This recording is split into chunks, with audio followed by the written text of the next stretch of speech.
fazer guerra aos descendentes da mulher? Não. Foi fazer guerra contra quem? O remanescente da semente da mulher. Um grupo especial que tem duas características. Quais são?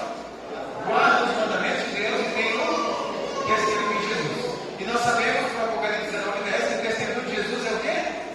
O espírito de profecia. Primeira pergunta que eu faço desses dias que vamos passar aqui. Saber que o diabo está irado com você e comigo é uma boa ou uma má notícia? Boa ou má? É uma notícia boa, maravilhosa, excelente. Por quê? Porque se o diabo está irado contra mim e contra você, significa então que estamos fazendo a vontade de Deus. E a Bíblia diz que o diabo estaria muito irado contra um povo chamado remanescente, porque esse povo iria manter firme a palavra de Deus, os mandamentos de Deus, e eles receberiam de Deus o dom de profecia. Sobre o dom de profecia a gente pode conversar numa outra oportunidade, não vamos ter tempo agora. Mas eu queria chamar a nossa atenção para essa primeira parte. Guarda os mandamentos de Deus. E aí fica uma pergunta. Aí fora, dizem que adventistas são legalistas. Eles só pensam em quê? Em lei. Isso é verdade ou mentira? Verdade ou mentira? Que nós somos legalistas. Veja, nós somos salvos por guardarmos a lei? Aliás, irmão, posso me movimentar aqui à vontade? Pode? Tá. Nós somos salvos por guardar a lei de Deus? Então, por que guardar a lei de Deus se isso não nos salva? Guarde isso que eu vou te dizer. Nós não guardamos a lei de Deus para sermos salvos. Nós guardamos a lei de Deus porque já fomos salvos. E guardar a lei de Deus é uma resposta de gratidão e uma demonstração de amor por já termos recebido a salvação. Por isso Jesus disse: se vocês me amam, vocês vão guardar os meus mandamentos. Guardar a lei de Deus é uma prova de amor. Mas uma coisa me chama a atenção nisso tudo. Nós somos chamados por Deus para resgatar os seus mandamentos, a sua lei que foi pisada por terra. E para nós entendermos em que ponto estamos inseridos, opa, obrigado, viu? Em que ponto da história nós estamos inseridos? Nós precisamos voltar ao passado, um passado muito distante. Existe uma pergunta muito comum que se faz aí fora, para mim e para você. A pergunta é: por que você é adventista? Você já ouviu essa pergunta? Olha que interessante. Cristo vai voltar para buscar uma placa de igreja? Sim ou não? Então por que você é adventista? Você podia estar em qualquer uma? Certo ou errado? Você podia estar em qualquer uma. Tanto faz, Jesus não veio buscar placa de igreja. Como que a gente entende isso? É verdade, Jesus não vem buscar uma placa de igreja. Mas Ele escolheu uma igreja para preparar o povo que Ele vem buscar. Entende a diferença? Cristo não vem buscar uma placa de igreja, Ele vem buscar um povo. Então Ele escolhe uma igreja para preparar esse povo. E que igreja é essa? Isso, muito bem, por aí tem muita adventista com vergonha de dizer isso. Nós fomos escolhidos para esse trabalho. Só não podemos cometer o erro de Israel, porque Israel achou que a salvação era para quem? Só para eles. E nós reconhecemos que não são apenas adventistas que serão salvos. Há muitas pessoas por aí em outras religiões que são fiéis ao que conhecem e muitas vezes são mais fiéis do que eu, sim ou não? Naquilo que eu conheço. E que serão salvos. Então lembre-se sempre disso. Deus escolheu uma igreja para fazer esse trabalho. Essa é a nossa missão. Mas de onde vem essa missão, essa função que Cristo nos deu? Para que nós estamos aqui hoje? Para a gente entender, a gente vai ter que voltar lá para o céu, lá quando começou a história do pecado. Porque Deus criou os seres com livre-arbítrio, certo? E um desses seres, neste lugar perfeito, é chamado de mistério da iniquidade. Como no lugar perfeito surgiu o mal no coração de um desses seres. Como que ele se chamava? Lúcifer. E aí a pergunta é: qual era a função de Lúcifer no céu? Lúcifer foi escolhido por Deus para fazer o quê? A gente costuma sempre responder assim: Lúcifer foi o dirigente do coral do céu. Ok, fazia parte das suas atribuições, justamente por causa da sua função específica. Qual era a função dele? Vamos ver o que a Bíblia fala a respeito disso.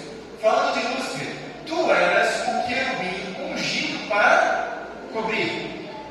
Lúcifer fazia parte de uma classe especial de anjos dos querubins. Ele era o primeiro dos querubins, o líder dos querubins. E ele foi ungido por Deus.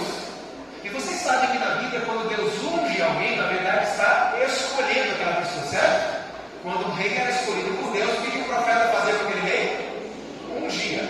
Então a Bíblia diz que Lúcifer foi um querubim que foi escolhido por Deus para cobrir. E aí a pergunta que a gente precisa fazer é: cobrir o quê?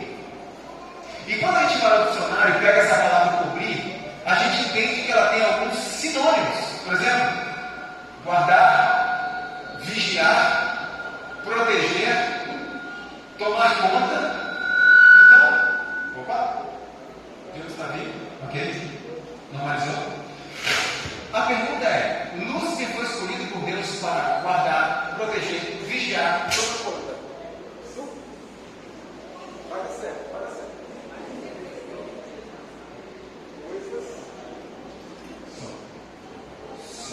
Coisas da tecnologia, ok? Não tem problema nenhum. Vamos lá. Então, Lúcifer ele foi escolhido para guardar, vigiar, tomar conta exatamente do quê?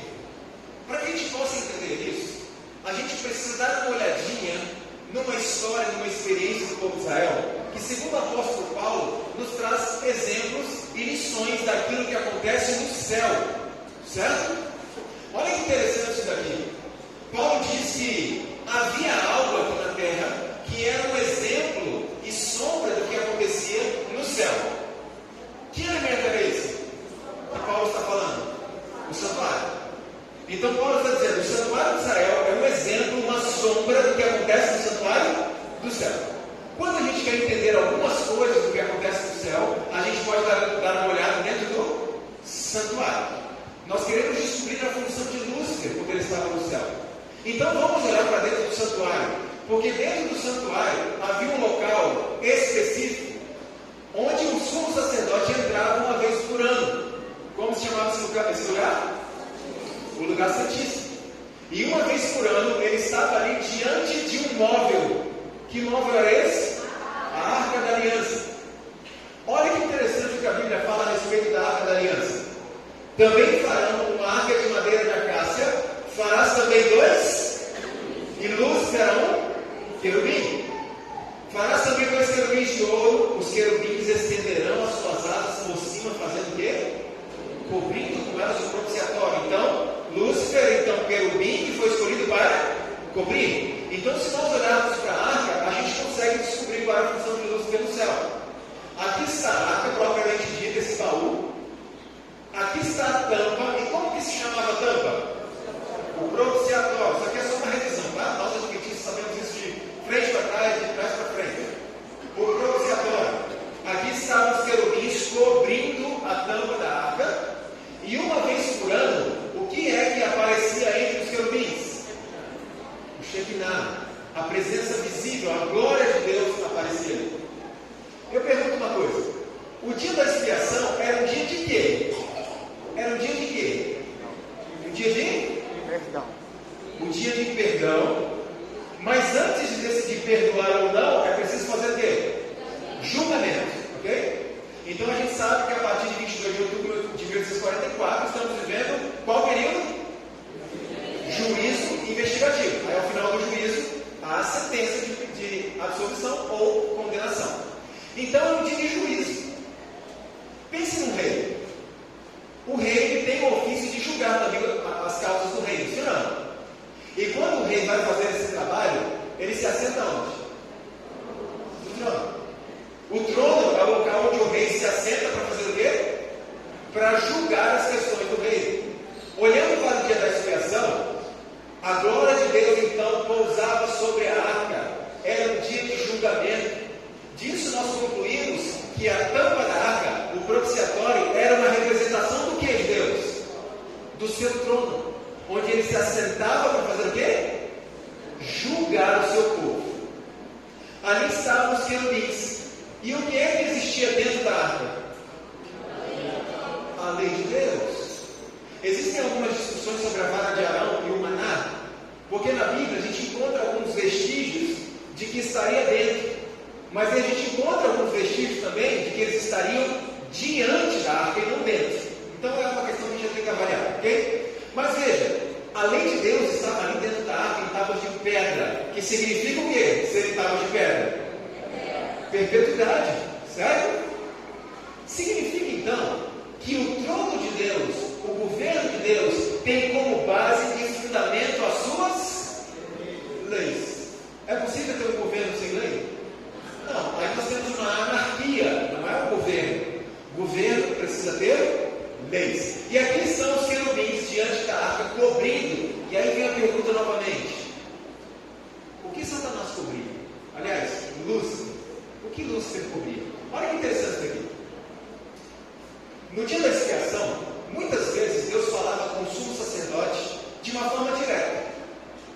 Mas em algumas circunstâncias, Deus falava com o sacerdote por meio dos querubins. Então, quando uma luz pairava sobre o querubim da direita, Deus estava dando uma resposta positiva. Quando uma nuvem pairava sobre o querubim da esquerda, Deus estava dando uma resposta negativa. Ou seja, Deus falava com o sacerdote de forma direta ou por meio dos querubins. Pois bem, no céu, Lúcifer era o primeiro dos querubins, aqueles que estavam ali ao redor do trono de Deus. Deus muitas vezes falava com seus anjos de forma direta, mas muitas vezes Ele dava suas ordens aos seus anjos por meio de quem? Por meio de Lúcifer. Lúcifer ele trabalhava muito próximo, muito intimamente relacionado com o governo de Deus. Olha que interessante que o Romano comenta sobre isso. Lúcifer, o querubim cobridor, sua posição era mais próxima do trono de Deus e ele se achava intimamente vinculado com a administração do governo de Deus. Lúcifer era como se ele trabalhasse dentro do escritório central de Deus. Era o anjo mais próximo e que recebia ordens de Deus e as transmitia aos outros anjos. Quando nós juntamos todas essas peças, chegamos à seguinte conclusão: Lúcifer foi um anjo ungido por Deus, escolhido por Deus, para guardar o quê? Para guardar o quê? As leis de Deus. As leis de Deus. Mas vocês sabem que houve um problema no céu. Qual foi o problema? A Bíblia assinala, falando ainda de Lúcifer: perfeito eras os teus caminhos, até que se achou? O que é iniquidade, irmãos? Pecado. O que é pecado? Transgressão da lei. E lembre-se sempre de uma coisa: transgressão da lei não se limita a atos exteriores, ok? Porque nós podemos transgredir a lei sem cometer atos, sim ou não? Porque a transgressão começa onde? Aqui, no coração, na mente. Então, Lúcifer, ele se rebelou contra Deus, ele cometeu o pecado, ele quebrou a lei de Deus. Qual lei ele quebrou? As mesmas leis que ele foi escolhido para proteger e guardar. Então houve um conflito no céu. Satanás conseguiu induzir muitos anjos ao erro, mais do que um terço. Mas houve ali um tempo de graça, um período de graça, e muitos desses anjos voltaram atrás, e finalmente um terço dos anjos, juntamente com Satanás, foram expulsos do céu. Você já ouviu a seguinte frase: Satanás e seus anjos ainda tinham oportunidade até a crucificação de Cristo. Já ouviu isso? Essa informação não é verdadeira. Sabe por quê? Satanás teve um bom tempo de oportunidade, a gente não sabe quanto exatamente, Lúcifer no caso. Não é que ele tinha oportunidade até a cruz. Acontece que eles só foram expulsos do céu porque acabou a oportunidade. Ok? Entenderam isso? Eles foram expulsos do céu justamente porque acabou a oportunidade deles. Eles tiveram um tempo de graça também, ainda lá no céu. Então Lúcifer quebra essa lei, essas leis que Deus tinha ali, se rebela contra Deus e ele é expulso do céu juntamente com os anjos que o seguiram. E aí vem uma pergunta importante aqui. Isso aqui me tirou o sono por algum tempo.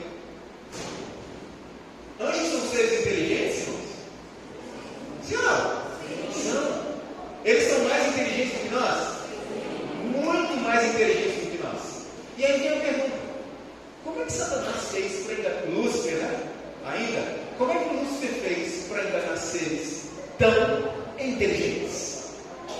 E diante disso, diante dessa verdade, que eles são absolutamente mais inteligentes do que nós, se Satanás conseguiu enganar esses seres, o que ele não faz com você e comigo?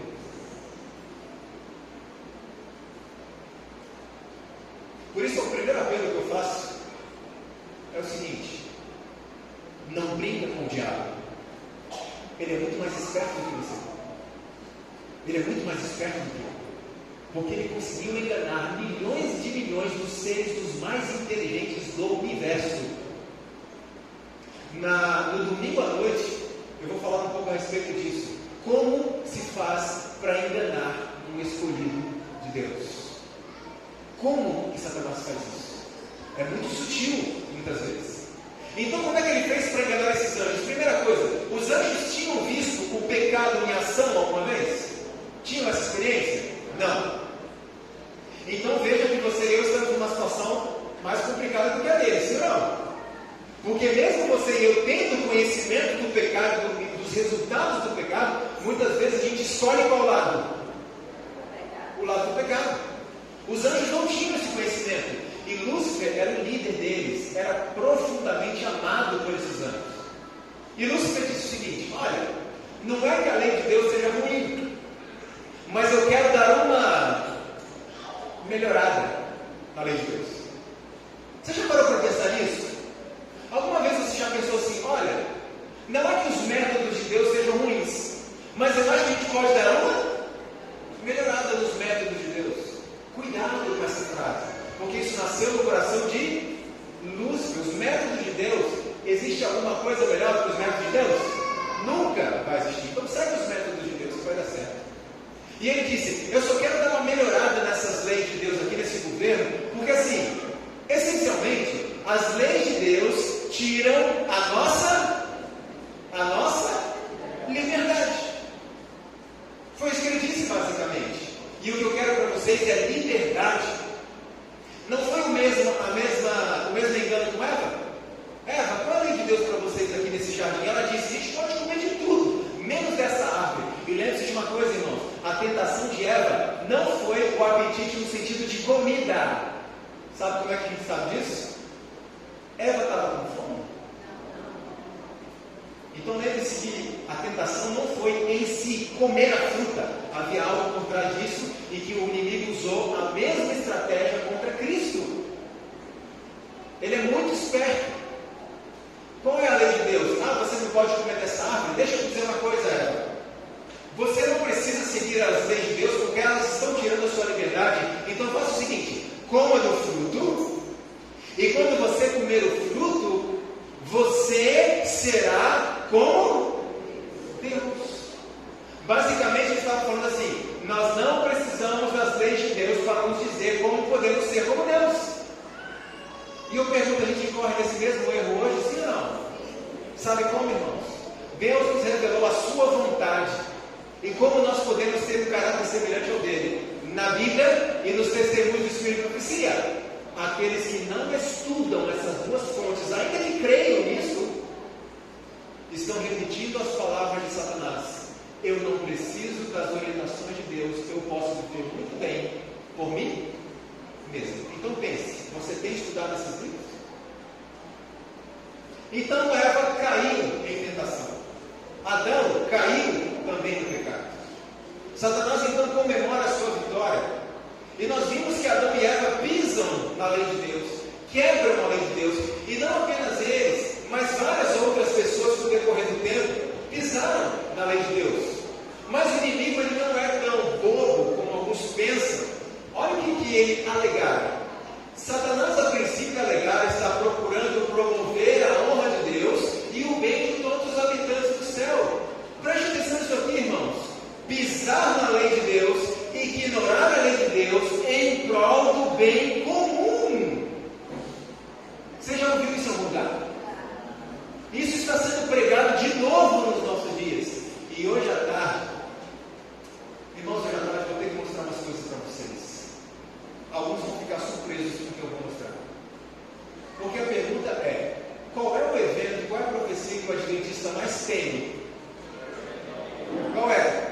Falou disso o adventista E hoje à tarde eu vou responder a seguinte pergunta: quanto tempo falta? O que está acontecendo hoje? E eu vou mostrar para vocês algumas notícias que muitos de nós acreditávamos que era uma profecia, mas já foi uma profecia, porque agora é passado, já aconteceu.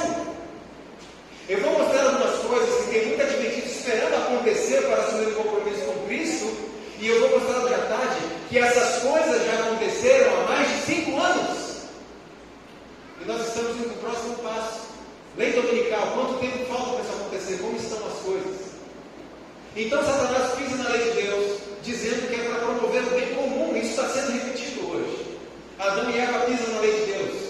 E Deus, diante da sua lei pisada, Ele começa a chamar pessoas para que por meio dessas pessoas Ele pudesse resgatar a sua lei que tinha sido pisada. Por exemplo, vocês concordam comigo que Adão, apesar de ter transgredido a lei de Deus, ele foi usado por Deus para restaurar essa lei pisada? Sim ou não?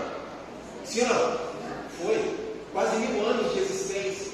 E ele fez um trabalho intenso, sofreu muito, mas fez um trabalho de resgate da lei que ele tinha pisado. E Deus chamou outras pessoas, como por exemplo Abraão, Isaac, Jacó, Paulo, Estevão e tantos outros personagens chamados por Deus para restaurar a sua lei que havia sido pisada. E um desses personagens que mais me chama a atenção, eu não trouxe a foto dele, a foto não, né? A pintura é Moisés. E a gente vai voltar a falar de Moisés na segunda-feira à noite, porque irmãos, o caráter de Moisés, o que Moisés se transformou é surpreendente. De um assassino para o homem mais manso da terra. Se aconteceu com ele, pode acontecer comigo também. Sim ou não? Pode acontecer com você também. Então vamos falar um pouco disso na segunda-feira à noite. Veja que interessante uma coisa que aconteceu ali no céu. Nós estamos sofrendo até hoje os resultados da rebelião de Lúcifer, sim ou não? Até hoje. Então pensa comigo.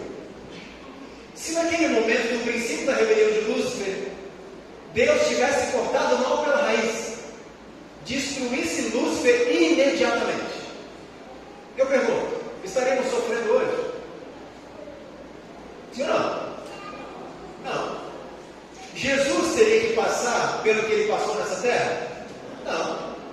Então, se Deus tivesse destruído Lúcifer imediatamente no princípio da sua rebelião, teria resolvido todos os problemas desse universo, certo? Não. Não teria.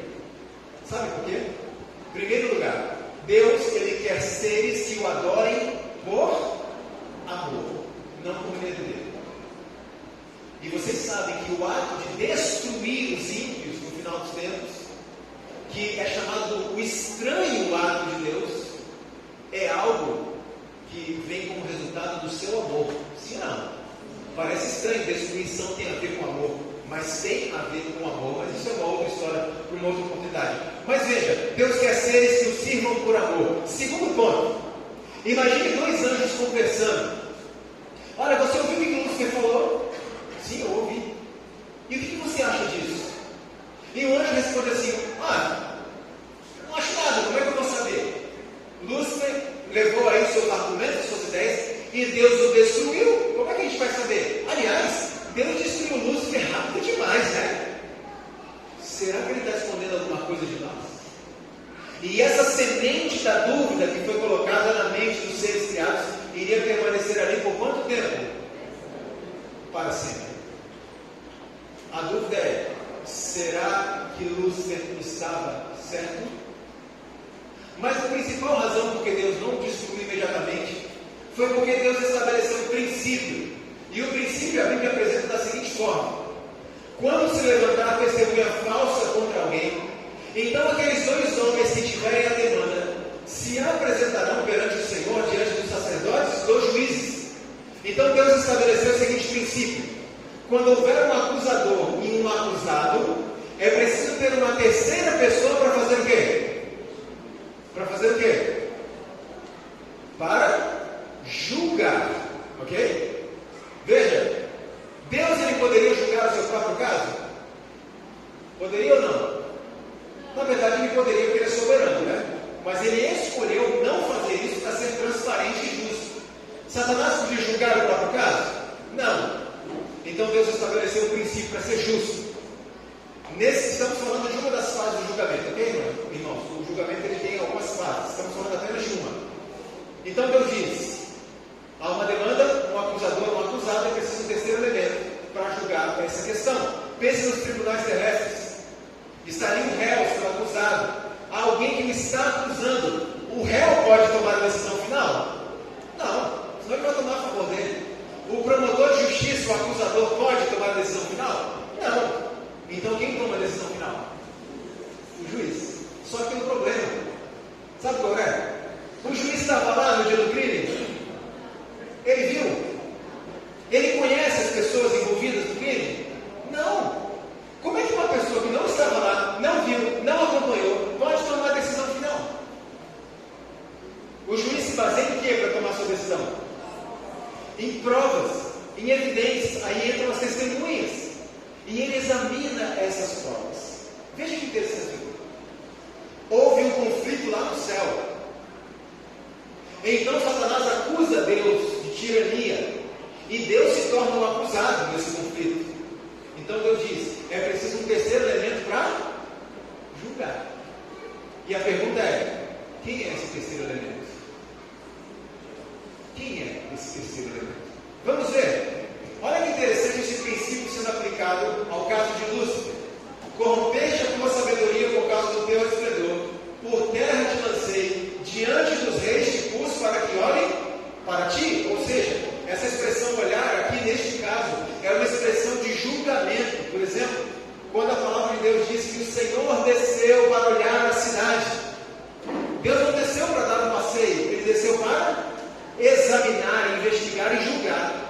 Então Deus disse a Lúcifer: nessa fase do julgamento, eu não vou julgar seu caso. Eu vou te lançar por terra, vou te colocar diante de pessoas, e essas pessoas é quem vão julgar essa questão. A pergunta é: quem são essas pessoas? Alguns podem pensar em Cristo, mas são pessoas, não é uma pessoa só. Quem são essas pessoas? Vocês querem saber? Olha o que a Bíblia diz. Falando a respeito de Cristo, a Bíblia diz que Ele é aquele que nos amou e nos fez o quê? Reis e sacerdotes para Deus e seu Pai. Veja, estamos falando de uma das fases do julgamento. Nesta fase do julgamento, temos Deus acusado e temos Satanás o acusador.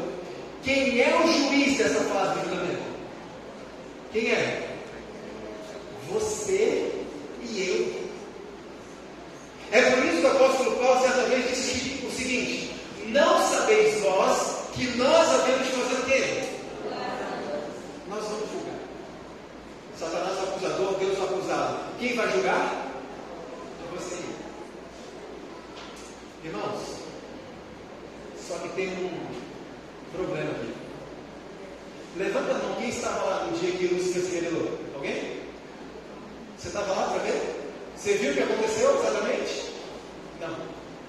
Se nós não estávamos lá, digamos assim, no dia do crime, como é que a gente vai tomar uma decisão hoje? Como? Por meio do quê?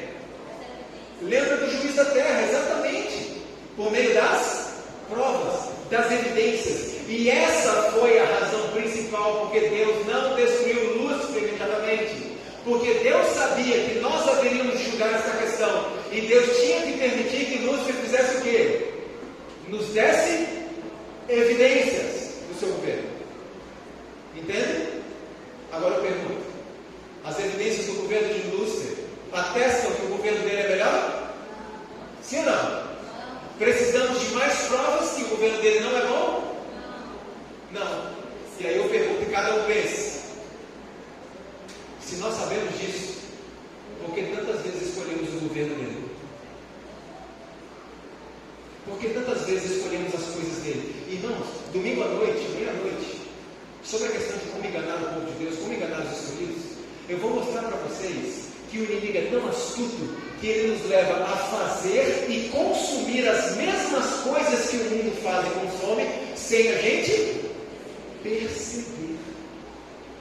E vou mostrar para vocês como que isso funciona. Então a gente precisava de evidências para julgar. Só que tem um outro problema aqui. Alguém aqui já participou de júri? O irmão ali? O casal aqui? Então vocês vão poder responder isso. Todo mundo sabe essa resposta, mas vocês de uma forma especial. Qualquer pessoa pode participar de um júri? Qualquer um? Sim ou não? Não. Existem requisitos, concorda? E sabe qual é o principal requisito? O principal requisito é: o cidadão que quer participar de um júri, ele não pode estar respondendo a processo judicial. Ou seja, ele tem que ser um cidadão cumpridor do quê? Das leis do seu país. Isso é simples de entender. Se, por exemplo, vai ter um julgamento de um assassino e eu matei uma pessoa semana passada, um exemplo, né? Eu posso participar desse julgamento? Porque no momento que eu disser condenado, o que eu estou fazendo? Não faz sentido eu condenar uma pessoa que está fazendo a mesma coisa que eu faço. Então, para participar de um júri, você tem que ser um cidadão cumpridor das leis do país. Pois bem, significa então que para participarmos do júri de Deus, para decidirmos qual lado estava correto, nós precisamos ser cidadãos cumpridores da lei. Olha uma coisa importante. Imagine Satanás sentado ali, Deus o acusado, Satanás o acusador. E eu olho para Satanás e digo assim: pode condená-lo. Pode condená-lo. Ele fez isso, pode condená-lo. E eu imagino Satanás dando aquela risada sarcástica e dizendo assim: você? É você mesmo que está me condenando? Por acaso você esqueceu que nós estávamos fazendo juntos no sábado à noite? Você já se esqueceu? Você me condenou. Irmãos, vocês entendem porque para participar de um júri, você e eu temos que ser cidadãos cumpridores da lei? Entenderam? Porque senão essa cena vai acontecer. E vai ser uma vergonha para nós diante de todo o universo. E uma vergonha para quem mais? Para Deus. Agora, o ser humano deixou de ser o cidadão cumpridor da lei, sim ou não? Qual é a solução de Deus para isso? Ou não tem solução? Qual é a solução de Deus? Um processo conduzido pela pessoa do Espírito Santo, que dura uma vida inteira, chamado santificação. E o que é a santificação? De forma simples, é o processo de regeneração do caráter humano, de forma que o Espírito Santo possa fazer de nós novamente cidadãos cumpridores da lei de Deus. É claro, irmãos, que cada um vai ser julgado com base naquilo que pôde conhecer. Porque tem gente que não conhece porque não quer, vocês concordam? Não conhece porque não quer. Agora, pessoas que por algumas circunstâncias não puderam conhecer algo, e Deus vai considerar isso. Agora, você e eu temos muito ou pouco conhecimento à disposição. Então, esse trabalho do Espírito Santo, eu pergunto, vocês acham que o Espírito Santo tem poder para fazer isso na minha vida e na sua? Sim ou não? Claro que ele tem. E ele fez esse trabalho. E como é que você pode provar que ele tem esse trabalho? É simples, abre a sua Bíblia e veja quantas pessoas, seres humanos como nós, sujeitos, como diz a Bíblia, às mesmas paixões que nós, e foram transformados em grandes heróis da fé. E a gente admira essas pessoas, sim ou não? E eu pergunto, a gente não pode ser como elas? Sabe qual é o nosso problema, irmão, muitas vezes? É que para sermos como elas, a gente tem que viver uma vida como uma delas. E é aí que a gente trava. Porque para ter uma vida vitoriosa, por exemplo, como a de Cristo, e ter a semelhança do caráter de Cristo em nós, a gente tem que ter uma vida de oração, de estudo da palavra, como a que ele teve. Sim ou não? Sim. E é aí que a gente enterra. Porque a gente está ocupado demais para isso. Então se torna mais fácil e confortável para nós dizer que é impossível ser vencedor. Quando na verdade a Bíblia deixa claro uma coisa: para Deus nada é o quê? E nada quer dizer o quê? Nada é nada. E a gente tem que crer nisso, que Ele pode transformar a mim num grande herói da fé como essas pessoas no passado. Então Deus chamou muitas pessoas para fazer esse trabalho de restaurar a sua lei. E uma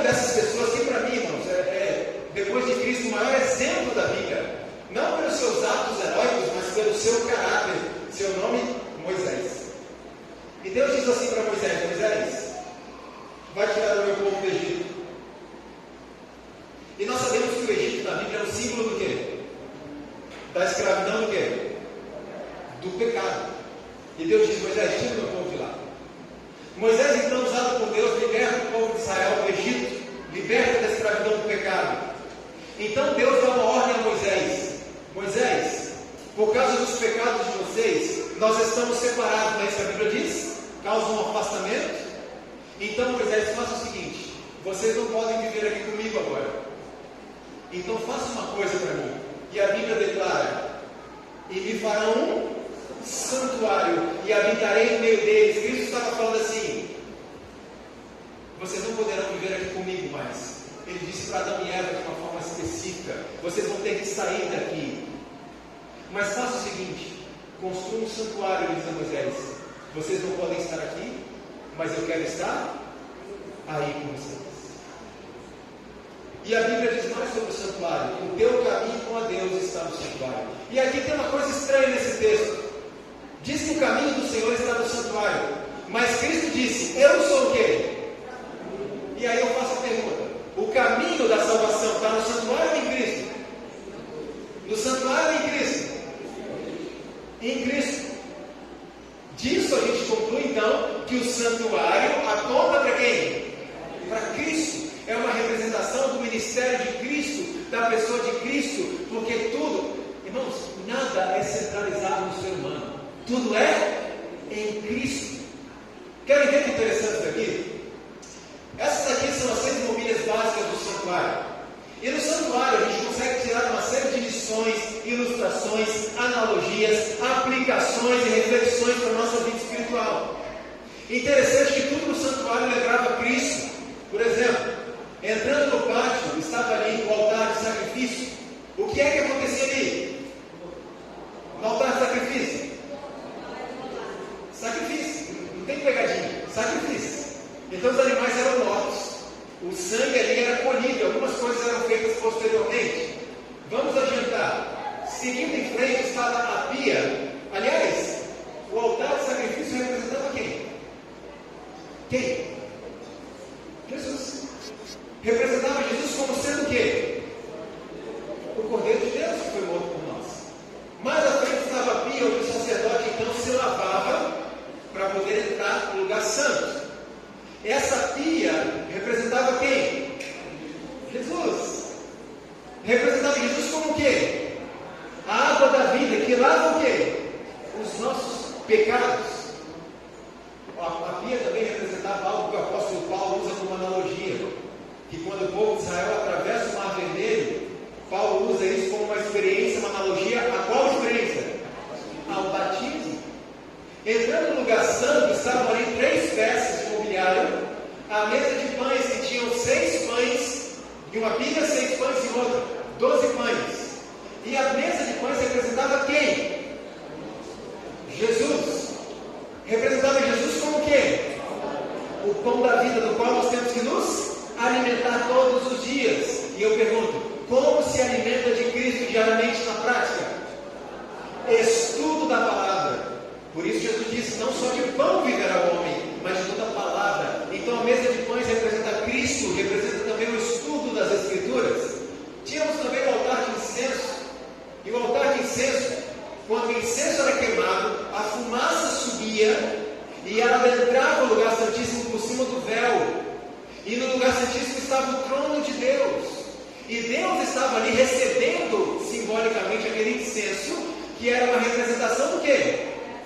Das orações do povo de Deus. Agora, pense no seguinte: as nossas orações só podem ser aceitas diante do trono de Deus por meio de quem? Cristo.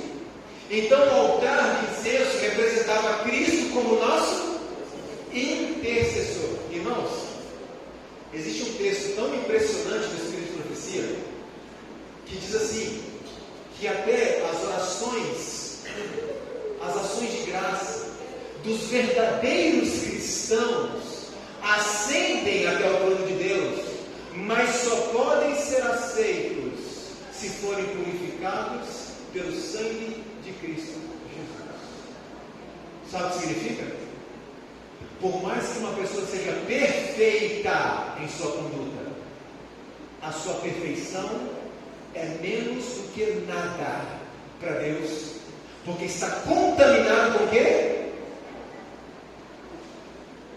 E precisa de ser limpo. Significa que estamos no estágio mais distante de Cristo. Porque quanto mais perto de Cristo, mais a gente se sente o quê? Indigno, sim ou não? Se eu me sinto bom demais, tem alguma coisa errada com o meu cristianismo. Então veja, Cristo é o nosso intercessor e dependemos dele para absolutamente tudo. Porque sem mim, disse Jesus, vocês não podem fazer nada. Havia ali então um candelabro, umas 7 lâmpadas ali. E esse candelabro representava Cristo como sendo quem? A luz do mundo. Mas certo dia Cristo disse: eu estou voltando ao céu. E agora, vós sois o quê? A luz do mundo. Então o candelabro também representa o nosso testemunho deste mundo. Agora tem uma coisa importante aqui no candelabro.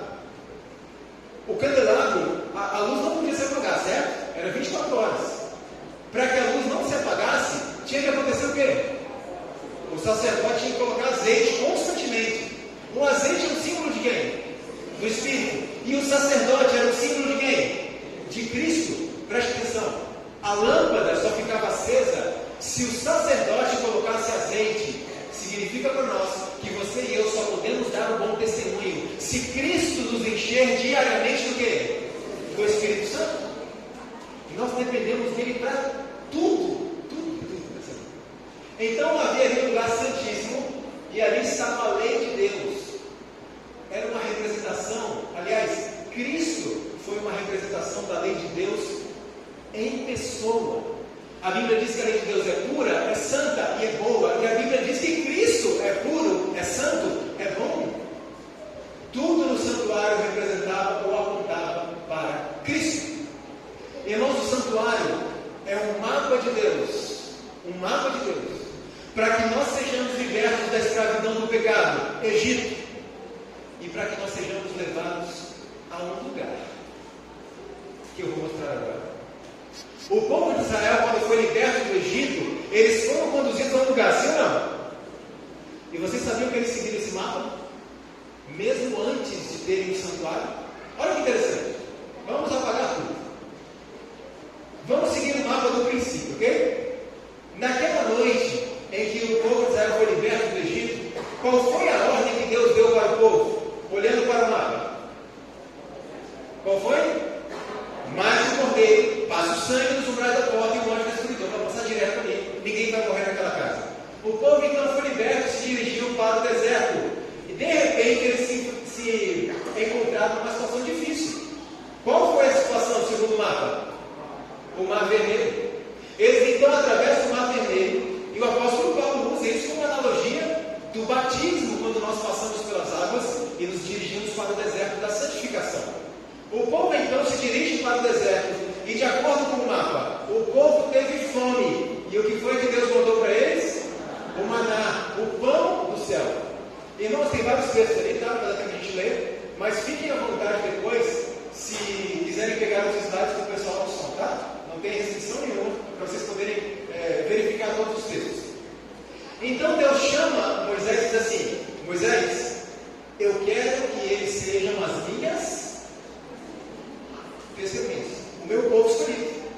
Moisés fala para o povo e o povo diz: ok, tudo que o Senhor disser nós faremos. E é impressionante que pouco tempo depois eles estavam dançando e se divertindo em volta do bezerro de ouro. Impressionante como a gente esquece as promessas que faz para Deus tão rapidamente. O povo diz: então tá bom, tudo que Deus quiser nós faremos. Então Deus diz: Moisés, fale para o povo que eles terão 3 dias para se santificarem. Jejum, oração. Porque no terceiro dia, o que vai acontecer? Segundo o mapa? O que aconteceu no terceiro dia, irmãos? E entregam ao povo o quê? As tábuas da lei. Eu pergunto, isso aqui é coincidência? De onde o povo foi tirado, irmãos? Do cativeiro do pecado, do cativeiro do Egito. E para onde eles foram levados? eles foram levados à presença da glória de Deus. Concordam comigo? Porque a Bíblia diz que os nossos pecados fazem separação entre nós e Deus, e nós, por causa dos nossos pecados, fomos destituídos do quê? Da glória de Deus. Então o trabalho de Deus hoje é nos tirar da escravidão do pecado e nos levar de volta para a sua presença, a sua glória. E onde está o mapa? O santuário. Querem ver como isso é importante para nós hoje? O povo de Israel passou como nação eleita. O santuário não existe mais. Será que isso importa para mim? Importa ou não, irmãos? Veja que os rituais do santuário cessaram quando Cristo veio e cumpriu. Mas os princípios estabelecidos, eles ainda vigoram a tal ponto que a igreja adventista do sétimo dia, sem a doutrina do santuário, existiria? De forma alguma. Isso aqui é o alicerce da nossa igreja. Muitas das questões que a gente muitas vezes fica sem resposta, a resposta está onde? Está aqui dentro. Então, irmão Leandro, o que isso interessa para mim hoje? Bom, vocês querem sair da escravidão, serem libertos da escravidão do pecado e voltarem à presença da glória de Deus? Sim ou não? Sim, eu também quero. Então, qual é o primeiro passo que a gente tem que dar? A Bíblia responde: aquele que não entra por onde? Pela porta, mas sobe por outra parte, é ladrão e salteador. Então, para aqueles que querem ser libertos da escravidão do pecado e voltarem à presença da glória de Deus, tem que entrar por onde? Pela porta, beleza? Cada um vai ser julgado por base do que pode, ok, irmãos? Mas esta mensagem foi dada para quem? Em primeira mão? Para nós. Então a entrada é pela porta. Ou seja, qual é a primeira coisa que eu preciso fazer? Aceitar o quê? Aceitar o sacrifício de Cristo Jesus em meu lugar. Ok? Aceitei a Cristo. Pronto, estou salvo. Acabou. Acabou? Não. Como é que você sabe que não acabou? Porque você tem um mapa. E o mapa diz que acabou ou que está começando? É só o começo. Irmãos, sabe por que muitas pessoas hoje creem que uma vez salvo, salvo para sempre? Porque não conhecem o ritual do santuário, não conhecem o doutrina do santuário, e por isso essas pessoas, muitas são sinceras no que creem, mas elas estão estacionadas aonde? No pátio. Não avançaram. Então veja, depois de aceitar o sacrifício de Cristo, qual é o primeiro passo? Qual é o próximo passo? Batismo. Pronto, me batizei, meu nome está aqui no livro da igreja, não preciso fazer mais nada, certo? Não, porque o mapa diz que eu preciso fazer quantas coisas? Perceba que nós vamos entrar no lugar santo agora. Quantas coisas eu preciso fazer agora? 3 coisas. Primeiro, o que eu preciso fazer? Me alimentar da palavra de Deus diariamente, com tempo de qualidade. Cuidado com essa história de 5 minutinhos, ok? 5 minutinhos com Deus por dia não resolve o problema espiritual de ninguém, a menos que você acredite que você e eu somos mais poderosos do que Cristo, porque Cristo passava noites inteiras, mas eu vou vencer com 5 minutinhos. Você acredita nisso? Cuidado, não deixe ninguém te enganar. Então veja, eu preciso me alimentar da palavra. O que mais que eu preciso? Oração. O que mais? Tem como se perder? Não tem, o mapa está aí para mostrar o caminho. Agora, tem um detalhe importante aqui, irmãos. Lúcifer tinha relacionamento e comunhão com Cristo, sim ou não? E se perdeu. Judas tinha comunhão com Cristo? E se perdeu. Quer dizer que comunhão com Cristo é suficiente? Não. Sabe o que mais é preciso? Submissão. Não adianta saber. Não adianta estudar a Bíblia e orar. A gente tem que se submeter. Vocês concordam comigo? E onde está a submissão? Está aqui, ó. Porque a gente só pode dar um bom testemunho se nós formos submissos a Deus. Porque muitas vezes eu acho que estou dando um bom testemunho. Mas é Deus que diz o que é um bom testemunho, não sou eu. Então precisamos nos submeter. Agora eu pergunto: aceitar o sacrifício de Cristo, batizar, uma vida de estudo da palavra, de oração, de submissão a Deus, Deus quer nos levar para onde? De volta à presença da sua glória e fazer de nós novamente cidadãos cumpridores da sua lei. É um plano perfeito, não é? E o diabo gosta desse plano? Não. É por isso que o diabo não deixaria que o povo de Israel levasse esse plano para as pessoas serem salvas. Por isso, Satanás conseguiu corromper o povo de Israel, e Deus deu uma última chance ao povo de Israel, quando ele disse assim: 70 semanas estão determinadas sobre o teu povo, para fazer o quê? Cessar a transgressão e dar fim aos pecados. Deus disse: eu vou dar a vocês 490 anos, para vocês se acertarem, assumirem compromisso comigo, e levarem esse mapa a todo mundo, porque eu quero salvar a todos, não só vocês. O povo de Israel cumpriu sua missão? Cumpriu? Não. Na última das 70 semanas, Cristo veio. E o que fizeram com Cristo? E como Cristo, o santuário simboliza Cristo, automaticamente o povo de Israel estava rejeitando o quê? O mapa, o santuário. Então Deus, como havia prometido, Ele toma esse mapa e dá para um outro povo, a igreja apostólica, e diz: levem a salvação para as pessoas. Este é o mapa. Os rituais agora não faziam mais sentido, porque Cristo havia cumprido, mas os princípios que nós vimos aqui ainda estão em vigor. A igreja primitiva então começou a levar esse mapa da salvação a todas as pessoas. E você acha que o diabo gostou? Não. Por isso ele fez o seguinte: veja o que a Bíblia diz: eis que subiu outro chifre pequeno. Qual era o objetivo desse chifre pequeno? Ele proferirá palavras contra o Altíssimo, destruirá os santos do Altíssimo, cuidará de mudar os tempos e a lei, e o lugar do seu santuário foi lançado por terra. Então Deus disse que surgiria um poder chamado chifre pequeno, que iria destruir o quê? Os princípios do santuário. Isso aconteceu? Querem ver como? De que forma então o chifre pequeno destrói o altar de sacrifício? Substituindo o sacrifício de Cristo como sendo suficiente para a salvação, pelo pagamento de indulgências e penitências, como se nós pudéssemos pagar para sermos salvos. De que forma o chifre pequeno então destrói a pia? Substituindo o batismo bíblico por imersão por outras formas de batismo não bíblicas, e ignorando o princípio bíblico que diz: quem crê e for batizado será salvo. E eu pergunto: bebês creem? Não. De que forma o chifre pequeno então destrói a mesa de pães? Impedindo o acesso à Bíblia ao povo comum e substituindo a palavra de Deus como autoridade por tradições humanas, sem nenhum respeito. Substituindo a intercessão de Cristo como única e suficiente pela intercessão de santos, e estabelecendo o confessionário, um lugar onde um pecador pede perdão, um outro pecador do outro lado perdoando, entre aspas, e eles estão separados por um véu, por uma cortina. Lembra alguma coisa? De que forma então o chifre pequeno destrói o candelabro? Perseguindo o povo de Deus por 1260 anos, matando muitos do povo de Deus, para tentar impedir que essa luz brilhasse naquele tempo. De que forma então o chifre pequeno destrói a arca da aliança? De duas formas: colocando-se no lugar de Deus como tendo poder para perdoar pecados, e mudando a lei de Deus. Profecia cumprida? Tudo destruído. À tarde eu vou mostrar para vocês o que o chifre pequeno está fazendo neste momento. E irmãos, lembre-se sempre de uma coisa: Deus tem filhos fiéis lá também, ok?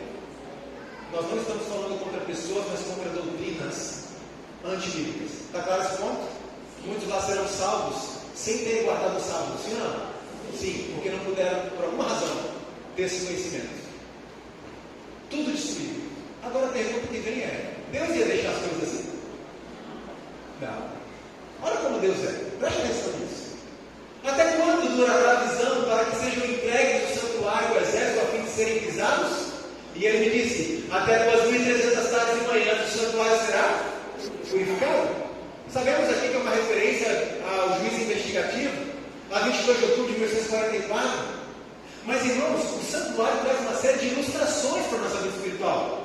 É como se o anjo dissesse: em 2.300 anos, a partir de determinada data, tudo que o chifre pequeno destruiu vai ser o quê?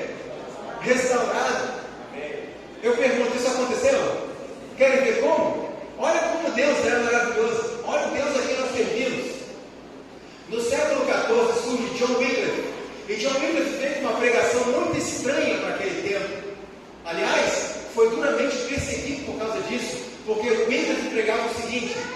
A verdadeira autoridade emana da Bíblia. Enquanto temos muitos papas, ele diz, e centenas de cardeais, as suas palavras só podem ser consideradas se estiverem de acordo com a Bíblia. Ele diz, a Bíblia é autoridade. Ponto. Foi perseguido? Seus seguidores foram perseguidos, foram mortos, muitos deles. Mesmo assim, eles se organizaram e deram origem a um grupo que hoje conhecemos pelo nome de Lollardos. Sabe como eles eram conhecidos naquele tempo? Uma seita. Uma seita de hereges. Eu pergunto, a autoridade das Escrituras, qual foi a peça do mobiliário que o Wicca e seus seguidores ajudaram a restaurar? Qual? Exatamente, a mesa de pães. No século XV surge então Martinho Lutero.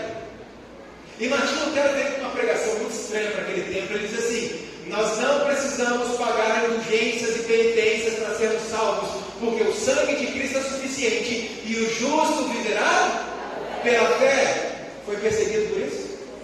Seus seguidores foram perseguidos, foram assassinados cruelmente. Mesmo assim se organizaram e deram origem ao grupo que conhecemos por qual nome hoje?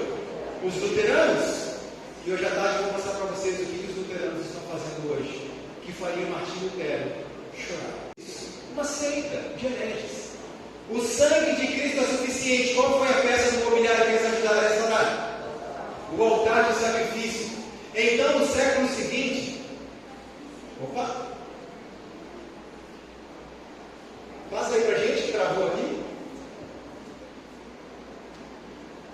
Obrigado. No século XVI surge João Calvino.